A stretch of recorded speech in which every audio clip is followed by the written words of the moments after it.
На этом часе я хочу поговорить о детях, которые часто называют забытые дети. And also families. И еще мы поговорим о семьях. And the reason I want to talk about forgotten children is because legitimately they are forgotten. То есть что такое, почему я поговорить о забытых детях, потому что действительно это реально забытые дети. They're hidden in the crevices of our worlds and we don't even see them sometimes. Это дети, которые как бы прячутся вот как бы за всем вот этим, ну, как бы за этим миром, за все, что в нем есть, и мы действительно их порой даже не замечаем. Most of these young people have very little adult help in their life from any sort of person that would nurture them or care for them or love them. То есть это дети, у которых практически нет поддержки взрослых людей в жизни, некому о них позаботиться, некому им помочь. Or they may have families where the parents are struggling so much because of the issues the children are having. Или, может быть, у них как бы есть семьи, но семьи настолько заняты своими какими-то дрязгами, своими проблемами, что они даже и не помнят, что у них есть дети. You may not meet these families because they're so focused on their problems that they're not out in those social types of things where you might meet other people. Вы с такими семьями можете не встречаться, потому что они настолько прогрязли в каких-то своих проблемах, что они никогда не ходят на какие-то вот мероприятия, да, на какие-то события, где обычно можно познакомиться с другой семьей. And sadly, often they won't walk into our churches because they've either had a bad experience or they feel like they might have a bad experience because of the problems. К сожалению, они приходят, как правило, к нам в церкви. Либо из-за того, что у них какой-то был очень неприятный инцидент, связанный с церковью, либо они боятся, что если они придут, что-то плохое произойдет. Or even more sadly, sometimes I think we avoid ministering to them because we know it's going to take a lot of work. Но еще печальнее то, что, мне кажется, иногда мы сами сознательно избегаем служения таким семьям, потому что понимаем, что только зацепить, и там нужно будет очень много работать. And maybe we don't feel equipped to even start to help them with whatever it is that they И, need. возможно, мы не чувствуем себя вообще готовыми к тому, чтобы вот служить таким семьям. But I will say this, I don't know exactly how the Holy Spirit moves us to do good works. Но я не знаю, как бы, как именно Святой Дух толкает нас на то, чтобы творить добрые дела. Я единственное извиняюсь, у нас тут микрофон, поэтому чуть-чуть надо вот перенести, хорошо? Потому что микрофон все будет записывать. But I do feel like if you were pulled to a certain child or No. certain children's problems, that you will, that's possibly an indication God has a plan for you to do good works in Но that я area. просто хочу сказать, если вы чувствуете в своем сердце, что у вас есть вот стремление кому-то помогать, то вполне возможно, что это Господь вас побуждает, да? То есть Он вас ведет в эту сферу, чтобы вы там служили. So I feel like you at least owe it to yourself and to God to be in prayer about that, to do a little research То and, есть, если reflection. такое у вас есть, то как минимум, что вы должны Богу, так это помолиться об этой ситуации. Может быть, как-то больше этот вопрос исследовать, эту ситуацию больше понять. And part of this is just legitimately an awareness of who these children are. И частично это просто осознание того и как бы понимание того, чтобы узнать, а кто эти дети. Because I know even in my own country, the more deeply I delve into this ministry, I always find another population of children that are hurting that I didn't even think about before. Вот у нас в стране, да, занимаясь этим служением, я обнаружила, что чем больше вникаешь в проблему, тем больше находишь такие категории детей, особые какие-то нужды у них есть, о которых ты даже не подозревал, что они существуют, такие дети. So I did some research on Ukraine, Я специально провела некоторую исследовательскую работу по Украине, and you can assume evidently that most of the numbers I give you are going to be low. и вы можете, я думаю, что можно предположить, что цифры, которые я сейчас назову, на самом деле будут занижены. And I would say the majority of the statistics are within the last year or two that they've been compiled. И большинство из этих как бы, информации, статистики, которая есть, это то, что собрано за последние несколько лет. So evidently you have 8 million people under the age of 18 in your country. Итак, в Украине по статистике 8 миллионов людей, ну, то есть это дети младше 18 лет. 94,000 of those live in some type of institutional setting. Из них 94 тысячи детей живут в каких-то именно учреждениях. Another 11,000 live in shelters. 11 тысяч живут в приютах. You have between 100 and 150,000 street children. По статистике в Украине где-то между 100 тысячью и 150 тысячу детей бездомных, которые живут на улице. And I will say for my own country, these are some of the hardest children to see because they don't have housing, they don't go to schools often, they don't usually have adults or you know, so you don't even literally don't see them because they're Я hiding хочу in сказать, из places. всех вот категорий детей, эти дети как бы самые, ну как бы незаметные, да, мы их не видим, потому что у них ни дома нет, ни в школу они не ходят, вот вы смотрите, как будто нет. You have 100,000 orphans. У вас 100 тысяч сирот, 90% of those are social но orphans, 90% из сирот это так называемые социальные сироты. which means one or more parent is still alive, Это значит, что технически у них хотя бы один из родителей жив, то but есть has есть. abandoned the child either on purpose or because they're in jail or something like that. when Но they're not он, available. ну как бы не воспитывает ребенка, либо он сам отказался, либо лишен прав, либо в местах заключения. You have 34,000 households that are considered an immediate risk of putting one or more of the children in serious danger. Считается по статистике, что примерно 34 тысячи семей в Украине это зона риска, где дети не могут чувствовать себя в полной безопасности. 15 to 25% of the children live below the poverty line, which means their parents can't afford to feed them. Like Где-то house от 15 до 25% детей живут ниже уровня бедности, то есть семья не способна о них нормально позаботиться. They think 45% of the women aged 15 to 19 are at risk of being sexually trafficked. They're not being trafficked necessarily yet, but they're at extreme risk. Также такая статистика дается, что примерно 45% женщин в Украине, ну девушек, в возрасте между 15 и 19 лет находятся в зоне риска стать жертвами торговли людьми. 7% of kids aged 5 to 14 are engaged in some form of illegal child labor.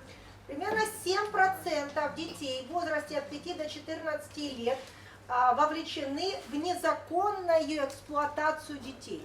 4,000 kids have HIV. ВИЧ есть примерно у 4000 детей. 150,000 children are registered as having special needs, but most have gone undiagnosed or unregistered. Примерно 150 тысяч детей считается, что официально имеют какие-то особые потребности, но это, нужно понимать, что намного больше их, потому что просто не ставится диагноз, либо неправильно ставится, либо вообще они не проходят диагностику. They think it's fairly high, but they're not even willing to guess how many children are physically, sexually, or psychologically abused by one or more parent. В Украине считается, что очень высокое количество детей, причем настолько высокое, что даже статистически нет данных.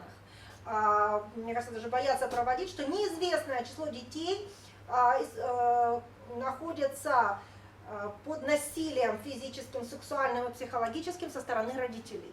You only have several hundred young people in prison, В тюрьмах находится несколько сотен всего детей. but you also have young people and or a parent with PTSD from your war.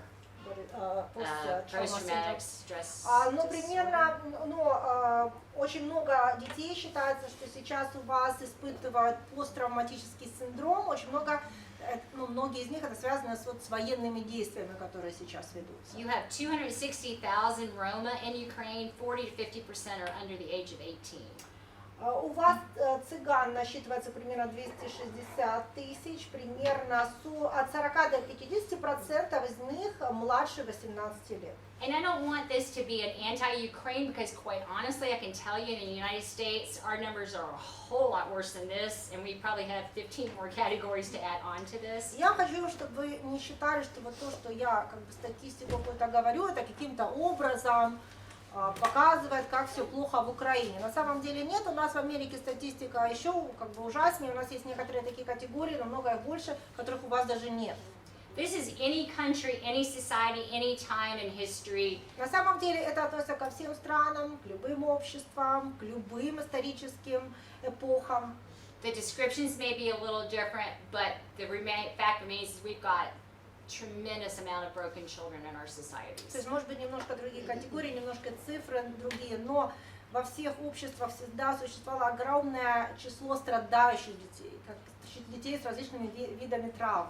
And as you pray and think about these ministries, because honestly, let's be honest, these broken children will grow up to be broken adults and potentially break more children. И я вам хочу сказать, если мы будем честны, то мы поймем, что вот эти, мы назовем их сломленные дети, они вырастут в сломленных взрослых. И очень большая вероятность того, что эти сломленные взрослые сломают жизнь следующим детям. And the more broken they are, the more removed from average society, the less likely they are to find the church and God. И чем больше они сломлены, тем больше они будут стараться удаляться от общества, то они и будут удалены от общества, и тем меньше шансов, что они будут в церкви. Unless we begin more passionate, intentional ministry to all these groups. Если только мы сами не начнем проактивно действовать, да, и специально, намеренно не начнем строить служения, направленные именно на эту категорию. Don't let your lack of knowledge stop you if you feel like God is pulling you towards a group of children. Если вы испытываете, что ваше сердце действительно вот влечет вас в такой категории детей, да, вы хотите с ними работать, то не позвольте как бы недостатку знаний вас остановить. I'm still learning as I work with new groups of children what their special needs are and how to help them by researching and reading and learning. Вот я, например, постоянно как-то стараюсь чему-то научиться, что-то новое узнать, потому что в своей работе сталкиваюсь с новыми категориями детей. И тут мне нужно проводить опять исследования, чтобы понять, какие у них нужды, и просто нужно этому учиться. But often, oddly enough, the way to draw them out of the shadows, to find them, to love them and teach them about Jesus, is to meet a very simple need that all of you are probably equipped to meet. Знаете, и это может показаться странным, но для того, чтобы эти дети вышли из тени, для того, чтобы хоть как-то их привлечь, да, к себе, для того, чтобы рассказать им о Боге, нужно начать с того, чтобы удовлетворить их какие-то базовые, самые естественные потребности, что вы можете сделать. Because generally, a lot of these children never make it into the school system and they're severely undereducated or uneducated. Очень часто эти дети не попадают в систему образования, не попадают в школу. И если говорить об их уровне образования, то как бы это практически отсутствие такового. Because just helping them learn how to read and write, having those faith-based tutoring programs can Так вот, draw them out. просто and help them. научить их читать, научить их писать. То есть, дело сводится к тому, что вы становитесь их как бы учителем, их наставником вот в таких элементарных вещах. And then those other parts of the puzzle will come, how to meet their other needs, how to teach them about Jesus, how to help them grow and break cycles. И дальше уже все остальное, ну, пойдет, как цепная реакция может пойти. То есть, как больше их научить, как привести их к Иисусу, как их научить тому, чтобы они не повторяли этот цикл, чтобы все снова не пошло как по наезженной. Just remember, whatever you start doing with these children, some of you are already doing a lot because I know about a lot of what you're doing. Вы знаете, главное помните, что если вы будете работать с такими детьми, хочу сразу оговориться, я знаю, некоторые из вас уже работают с такими категориями детей, я знаю, многих из вас, знаю, какую работу вы ведете. Be very careful not to let yourself get too distracted by their felt earthly needs. Единственное, вот хочу тут упор сделать. Старайтесь не слишком погрязнуть, не слишком отвлекаться на их вот чисто земные потребности. Because if you're not careful, what can happen is you can get so distracted by their needs for food and education and clothing that you forget about their need for Jesus and you don't put enough focus on that. Просто здесь может произойти крен, да, и вы все свои усилия можете только прилагать на то, чтобы их накормить, одеть, дать их образование, и абсолютно как бы забудете о том, что главное, что им нужно, это Иисус. Because you don't want to just meet their earthly needs and then leave them vulnerable for eternity. Нельзя, удовлетворив нужды ребенка земные, оставить его абсолютно беспомощным, да, и рисковать его вечностью. And don't, where is it? I'm sorry, I lost my train of thought there a second. But of course you can't ignore those needs. If they're hungry, they can't hear you teach about Но с Jesus. другой стороны, нельзя игнорировать эти нужды, да, то есть если ребенок голодный, он и не будет вас слушать, чтобы вы бы ему об Иисусе не рассказывали.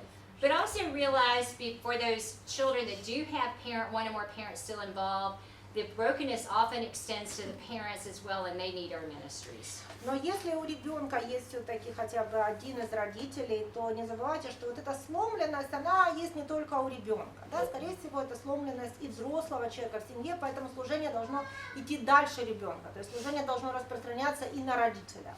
Sometimes this is just basic parenting skills, like teaching them things that will lessen the chance that they abuse their children. Иногда помощь может заключаться в таком элементарном, как просто прививать им элементарные навыки воспитания детей. То есть какие-то давать им вот такие советы, которые помогут им не использовать насилие против ребенка.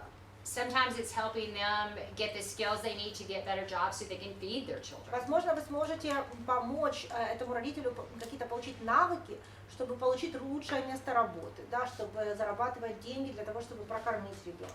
But honestly, from my experience, at the root of all of that is that all of those families feel very alone and very isolated. Я вам хочу сказать из моего опыта, очень часто корень проблем в таких семьях заключается в том, что эти семьи чувствуют себя брошенными, одинокими, что они вот как бы никому не нужны, они сами по себе. And just knowing that a Christian or a church is willing to walk beside them, even if you don't know exactly what to do to help them, is a huge help. И очень часто для них весомой помощью уже будет то, что они знают, что какая-то церковь вот ими интересуется, готова подставить им плечо, да, просто знать, что они рядом, может очень помочь. Helping them understand that God loves them and their child and doesn't want them hurting. Нужно помочь им понять, что Бог их любит, Он любит их детей, и Он не хочет, чтобы им было плохо. And is there for them can change И everything. что for Бог people. всегда готов их принять, и что это может изменить полностью их жизнь. And you will have to be creative in your own society and how to find these parents so that you can give them that help and encouragement. Но вот в вашем обществе, да, где вы находитесь, это тут уже вопрос вашей собственной вот такой догадливости, творческого подхода, чтобы найти эти семьи, чтобы посмотреть, как им конкретно можно помочь. I'm going to share just a few things that we've done. Я поделюсь некоторыми из вот таких вещей, которыми что мы делали. They may or may not work here. You may have to change them. Возможно, у вас в стране это не сработает. Я не знаю, возможно, нужно какие-то корректировки внести. And then I want to give you a few minutes if any of you guys are doing some things to hear the things you're doing, because I can learn from you too. И затем у вас будет возможность высказаться, если вы подобное служение ведете, может, у вас есть какие-то идеи, я бы тоже хотела для себя узнать. One of the most important things we found that helps is having parenting classes. Вот мы обнаружили, что очень как бы вот такая вещь, которую можно проводить для этих семей, это уроки по воспитанию детей. There's a certain amount of, I hate to say pridefulness, but there's a certain amount of fear of admitting you're struggling as a parent. Вы знаете, у родителей есть такая, я не могу сказать, что это гордость, да, что ли, но это такое нежелание признать в том, что ты как родитель не очень состоялся, что у тебя не очень это получается. But if you're having a church class where every parent's in the class, you can all get the information and then you can take what you need without having to necessarily confess that you're struggling with this issue. То есть, ты не хочешь признаться, что тебе тяжело воспитывать детей, да, но если в церкви проводятся занятия, воспитание детей, и все родители приходят, ты просто туда тоже приходишь, да, и вот вместе со всеми просто для себя что-то берешь. It's not the ideal, but it's a good start. Я хочу сказать, это, конечно, не идеальная, не идеальный вариант обучения, но это, по крайней мере, первый шаг. Honestly, it's kind of funny too, because if I say something in a parenting class, a parent might try it, but if I go up to that parent and say, I understand you're struggling with, and give them the exact same advice, there's some part of us that wants to go, oh, you can't tell me what to do. Знаете, это даже немножко комично, но вот есть такой феномен, что ли, если вы на занятии по воспитанию детей говорите какой-то совет, даете, вот, и некоторые родители идут домой, действительно этот совет пытаются вот испробовать на практике, а с другой стороны вы к этому же человеку подойдете вне семинара и скажете, я заметил, что у тебя с детьми проблема, вот я хочу тебе посоветовать то-то и то-то, и у человека сразу такая реакция, знаете, враждебная, что ты мне будешь рассказывать, как мне, что мне делать, да?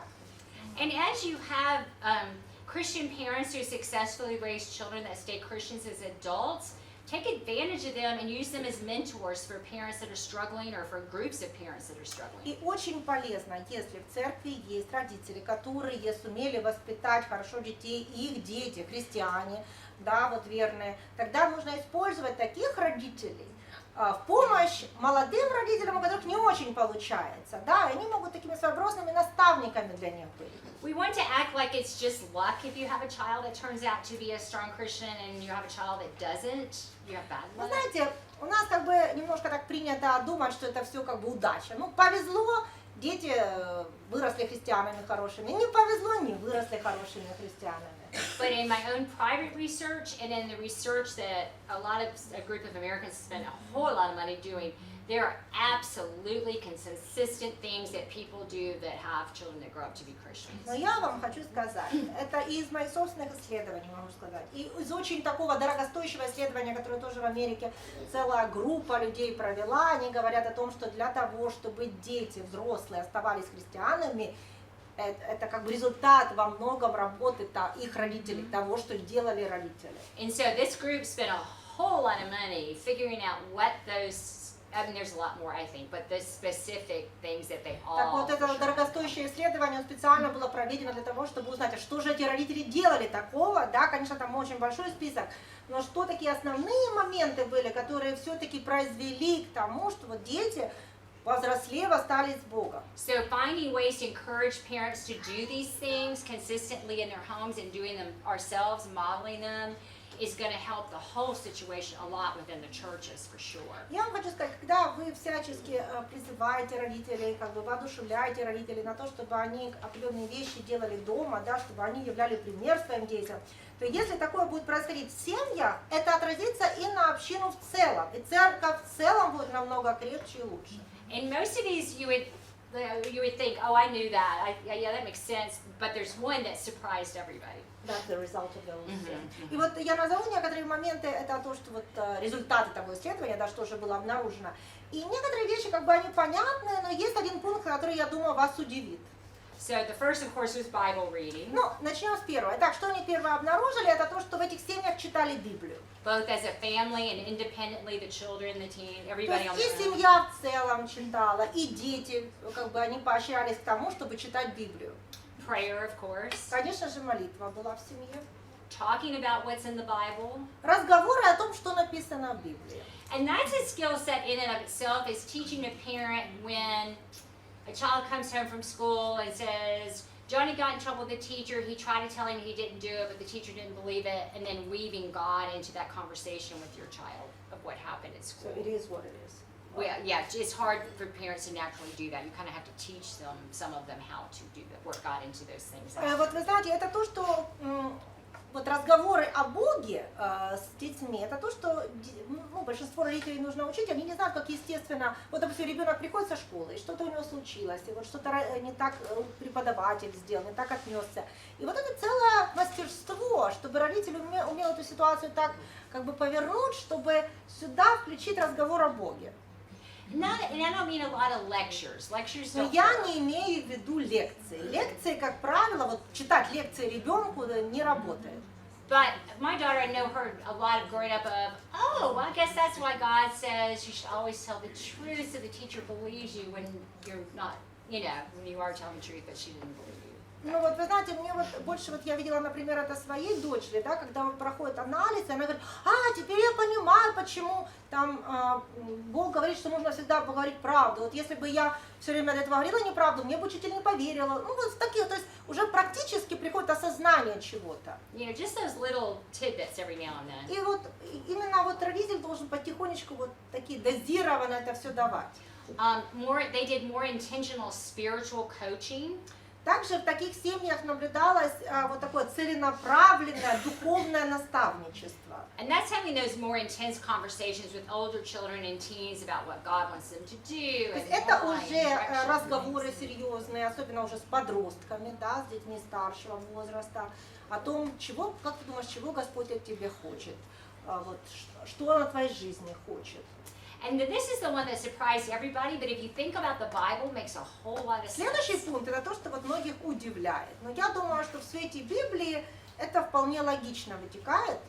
And that was that spiritually vibrant homes practice hospitality. Это то, что духовные семьи – это гостеприимные семьи.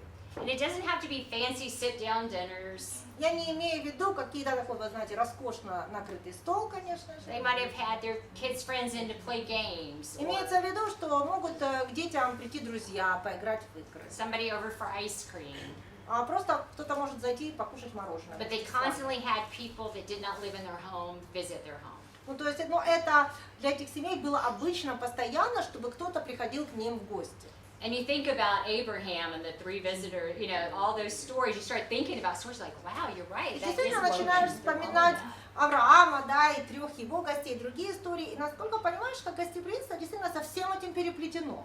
But what really clicked it for me was thinking about the qualifications for deacons and elders, hospitality. is Мне always стало in все that понятно, list. вот когда я это связала с качествами, необходимыми для старейшин и диаконов, да, что гостеприимство там является обязательным фактором. So if we can just encourage more families to consistently, because consistency, as we all know as parents, is very difficult. То есть если мы сможем все-таки наши семьи подвигнуть к тому, чтобы они постоянно это практиковали, вот тут постоянство, вы знаете, какой критичный момент, все-таки последовательно и постоянно это делать. These will make the parents stronger Christians and will build stronger foundations for their children. Тогда и сами родители станут более крепкими христианами и заложат более хороший фундамент для своих детей. The other thing that I think is important in any of our cultures, that this was tested in the U.S., but I imagine it's true everywhere. Just Еще что about. очень важно, мне кажется, для вот нас, и это, ну, в Америке это тестировалось, как бы так, но я думаю, что это можно отнести к любой стране, к любой культуре. And that mothers and grandmothers were awesome at stepping up for children spiritually. Fathers were basically a no-show. So that was a problem. The fathers, or even strong Christian fathers, have very little Это involvement вот with their проблема, children. да, проблема, которая существует в том, что в основном в семьях духовным наставничеством занимаются мамы и бабушки. К сожалению, отцы самоустраняются в этом вопросе. The more a father is spiritually involved with his children, where they will come to him for spiritual advice, was their marker. They asked these kids, who would you go to? All of them said mom and grandma. Dad was about money. If they needed money, they go to dad. If they can answer dad to that spiritual question too, the odds of them remaining faithful will go way up. Так вот, опрос среди детей, да, о том, кому ты пойдешь в семье за духовным советом, выявил, что большинство детей говорят, что они пойдут к маме.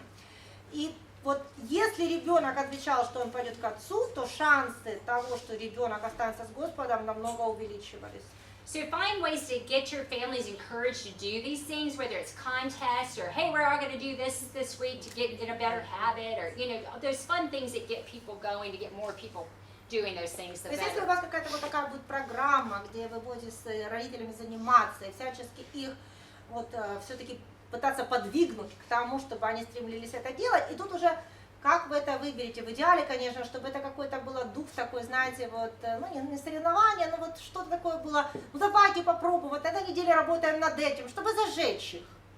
And give them parenting resources. We have a few that have been translated for you guys on our website. Just one-page tip sheets on different parenting issues, but from God's perspective with scriptures and И tips. очень хорошо, если вы можете дать им в дополнение к этому что-то почитать, да, о том, как должны вообще, что должны делать родители. Вот, например, у нас на нашей страничке есть там материалы и на русском языке уже в том числе, там какие-то советы небольшие для родителей. Просто дать им это в помощь, чтобы они почитали.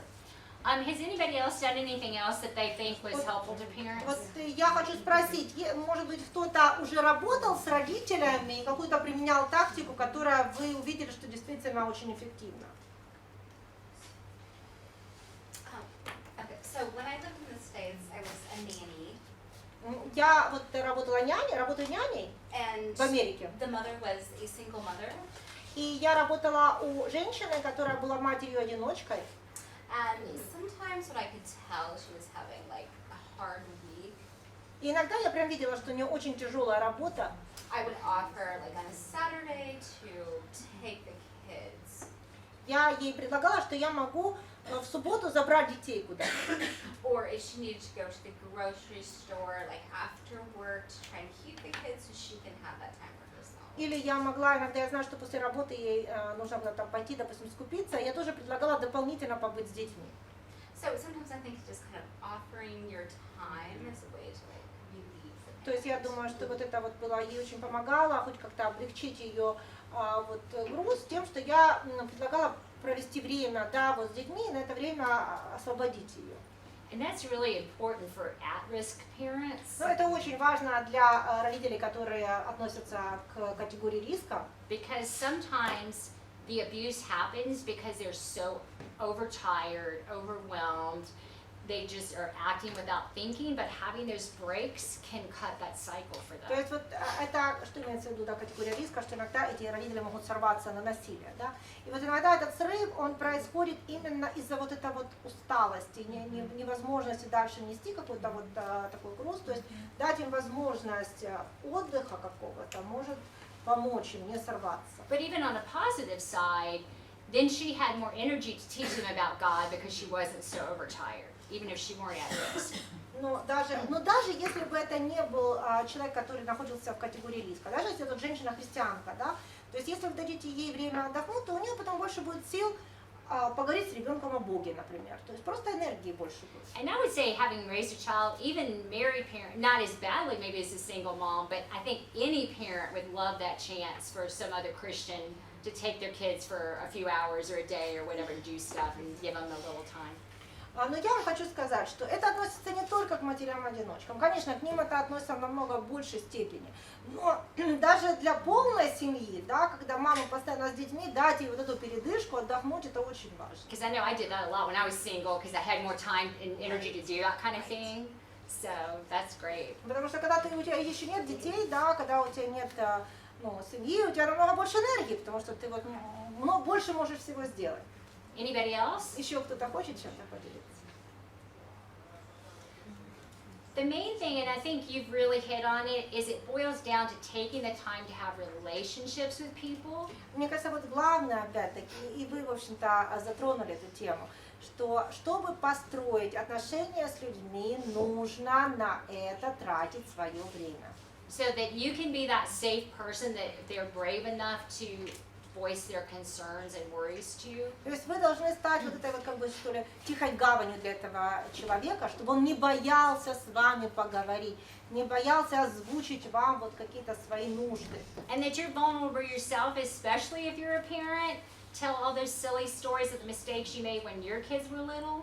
И вы знаете, вы тоже должны не бояться показаться слабым, да, вот если вы тоже родителем были или есть, вы тоже расскажите какие-то, может быть, истории, когда вы что-то не очень хорошо сделали, да, то есть, вот поделитесь этим тоже. So that they know none of us are perfect parents. Чтобы они еще раз убедились, что нет идеальных родителей. But that doesn't mean we can't learn from each other and help each Но это не other. значит, что мы не можем друг у друга чему-то научиться и помочь друг другу. And that, I mean, I know there's so much more we could talk about, but we do have resources on our website. И я знаю, что о многом можно было бы говорить, но опять-таки хочу сказать, у нас на веб-страничке нашей организации есть материалы. And it's just a very complex issue, and you just need to remember every family is different. На эту тему, но просто вопрос действительно очень сложный, потому что как бы это такая тема глубокая, и каждая семья, она индивидуальна, с индивидуальными какими-то And проблемами. even if outwardly they look the same, they probably still have different issues with И даже that если problem. внешне кажется, что они между собой похожи, да, вот разные семьи, на самом деле у каждого какая-то своя скрытая проблема. But I have a daughter who's an introvert, and she always goes, "Mom, I need processing time." Вы знаете, у меня дочь, она по натуре интроверт. И она мне все время повторяет: мама, мне нужно время все переварить. So we're going to give you 30 minutes of processing time, but we have activities you can do. Поэтому мы сейчас тоже дадим вам 30 минут, чтобы все переварить.